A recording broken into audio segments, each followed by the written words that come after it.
you're going to leave a footprint. You might as well do it on purpose. What kind of footprint are you going to leave? Now, as a mom, I think about that on what I'm leaving and instilling in my kids, what my husband and I are building as a couple. It can mean a lot of different things to a lot of different people. You can think about, well, maybe I don't have no kids. Maybe I'm not married. Let me tell you, I have some incredible people that I know that are friends that are changing their community. Now, you don't have to have kids. You don't have to be married. Feeding your community, ministering to your community, finding needs, kids with needs, women with needs in your community is still leaving that footprint. They foster children. They teach children.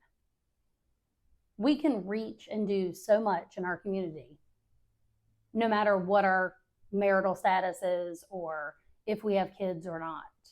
And I am inspired all the time by all the different ways that they are changing our communities. Now, let's be honest, sometimes you come from a family that has expectations, jobs, financial, or anything else. I really wasn't in that situation. I really don't think people expected a lot from me. And that's okay. But it's always been in the back of my brain how I could be better, how I could leave things better. It's always been something that I've always thought about. I've always loved learning from other women, learning about what they're good at. And I can't wait for next week to share some of that with you. Being able to take from women of all cultures and of different walks of life makes us better, I feel like. How does that transfer over, though, into what you're going to leave to your kids? For me personally as a mom, or maybe as a dad. I've thought about this a whole lot, and sometimes it has changed a little bit over the years when the kids were little and the kids got bigger. Again, I have adult children now, but understanding that you're leaving footprints of integrity, honesty about, let's not get this thing twisted, but your finances and having peace with where you are financially. Comparing yourselves to other people are going to say things, do whatever. But having peace about where you are financially, watching our kids just starting out and having peace. Hey, that we're all on a journey here. Work hard, have good integrity. At the end of the day, that's what matters. Let's talk about it with spiritually. I pray that my kids have a great relationship with God. But they have to have peace with that. They have to be able to ask questions. They have to be able to go about these journeys, and I can be a source of their peace, their counsel, and just helping them talk things out and discover while they're growing. Also physically. Lord, sometimes that's the hardest one. I want my girls and my boys to be able to be physically peaceful. When they look at their body, physically have peace about where they are. Now, don't get me wrong. When you have an athlete, they're always comparing themselves. If I had this much more muscle, if I did this, if I lose this weight, if I do this, having peace, being a counsel to your kids of having peace about physically on their body is huge. I encourage you as parents to do that, no matter what their age is. It's hard. I know for Maddie and for Morgan and for Max wanted to gain weight. The girls wanted to lose weight and get muscle.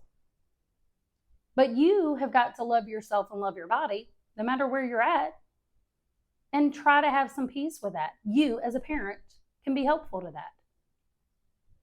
So I think for me personally, as we counsel our older kids, at least for me, or even counseling your younger kids.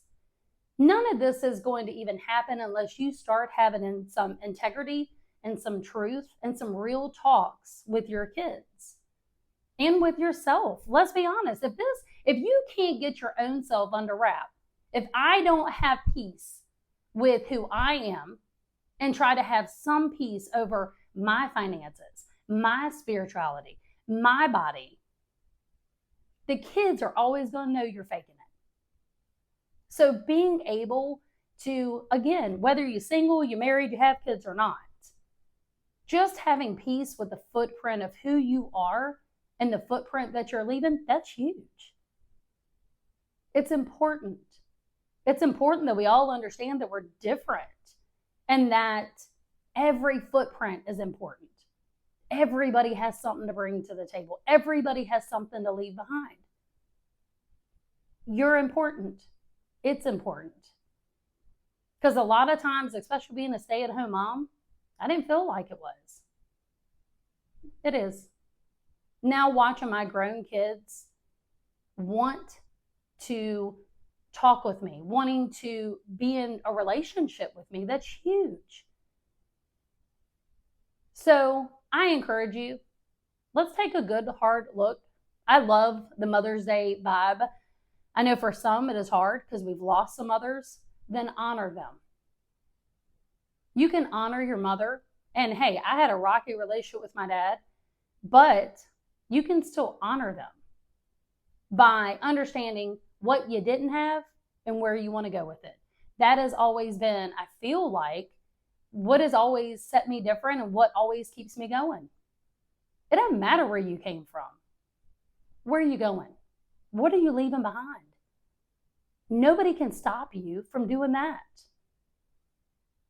And if you had a rough past or if you had a rough start to having kids or being married, it doesn't stop you from starting today. Let's move forward. Let's look ahead. Let's unpack what type of person, what type of things, what do you want to leave in your community and your family and really honestly to yourself. I want to be better. I want to learn to be better. But it doesn't start unless you're honest, accountable with yourself. So, happy Thursday. Thank you so much for coming and checking back in with me this week. I am excited about next week. I love Mother's Day. I love being a mom. I was a stay-at-home mom, which I know isn't necessarily the thing that's super trendy today, but I loved it. I'm not saying it wasn't easy, wasn't hard. There was days of a little bit of everything in between, but come back, hang out with me, and we'll talk again next week. Thanks for tuning in.